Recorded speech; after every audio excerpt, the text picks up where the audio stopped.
Setelah beberapa waktu, rasa sakit akan berangsur berkurang.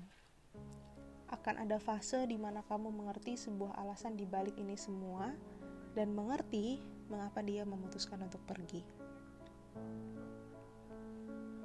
Satu hal yang pasti dalam hidup, belajarlah untuk mengerti bahwa tidak semua orang yang ada di dalam hidup kita akan terus bersama kita selamanya. Akan ada saatnya mereka memang hanya singgah lalu memutuskan untuk pergi. Lalu jika memang akhirnya pergi, untuk apa singgah? Untuk apa hadir dalam kehidupan kita? Untuk mengajari kita berbagai pelajaran tentang kehidupan, atau bahkan mungkin untuk memperlihatkan cara untuk menghargai dan mencintai. Sayangnya, tokoh yang hadir dalam hidup kita, yang singgah untuk sementara, terkadang adalah sesuatu yang paling sulit untuk dilupakan dalam hidup, sampai jangka waktu yang tidak ditentukan. Tapi, kita juga perlu memahami bahwa jika seseorang ingin pergi, dia akan pergi. Sekalipun kita tidak pernah mengharapkan sebuah kepergian dari tokoh ini. Mungkin awalnya akan terasa sangat sulit, tidur tanpa telepon dan canda tawanya malam itu, lalu harus merasakan sesuatu yang kemudian hilang. Awalnya mungkin sakit dan merasakan sebuah ketidakadilan, lalu tidak bisa tidur sampai matahari terbit, sampai akhirnya memutuskan untuk bangkit dan melihat pantulan diri dengan sangat kacau, mata memerah dan sembab, hidung yang mampet, dan saat itu merasa hidup sangat kacau. Sebuah perasaan patah hati itu tidak dapat terelakkan, sekalipun kamu berusaha menjadi manusia yang paling berhati-hati di dunia. Tapi pelajaran selanjutnya adalah kita, kamu, dan aku tidak bisa berekspektasi. Kita tidak seharusnya menaruh sebuah ekspektasi kepada seorang tokoh. Kita tidak bisa berharap dan berekspektasi untuk dicintai seperti kita mencintai tokoh ini.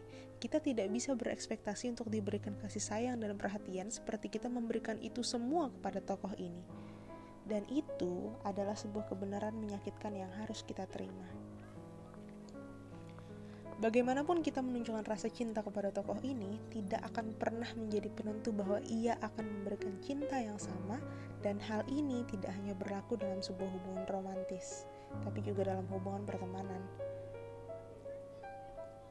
Sebenarnya, hal yang paling menyusahkan dalam sebuah perpisahan bukanlah sebuah kalimat, "Selamat tinggal, maaf ya aku banyak salah, kamu bahagia terus ya." Bukan itu. Hal yang paling menyusahkan dalam sebuah perpisahan adalah saat kita mencari cara bagaimana agar bisa hidup dan bahkan harus terbiasa menjalani hidup tanpa tokoh ini. Dan hal yang paling menusuk adalah saat kita melihat bagaimana tokoh ini mampu untuk menjalani hidup tanpa kita dengan mudahnya. Tapi apakah semua ini bisa disalahkan? Apakah kita berhak menyalahkan tokoh yang hanya singgah ini? Apakah kita berhak memaki manusia ini? Tidak.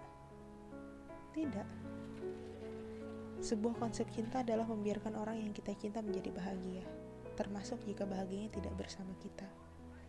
Begitulah konsepnya.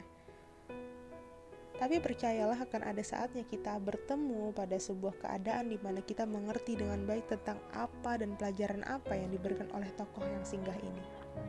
Lalu ada saatnya kita bertemu kembali dengan seorang tokoh yang baru, tapi bijaklah. Tolong bersikap bijak kepada dirimu sendiri. Diri kita perlu yang namanya cinta, dan cinta adalah sebuah kebutuhan manusia. Jangan pernah membatasi dirimu yang telah pulih dari jatuh dan menghindari seorang tokoh yang sedang mengetuk pintu. Bukalah pintunya. Tak apa. Karena hidup ini kita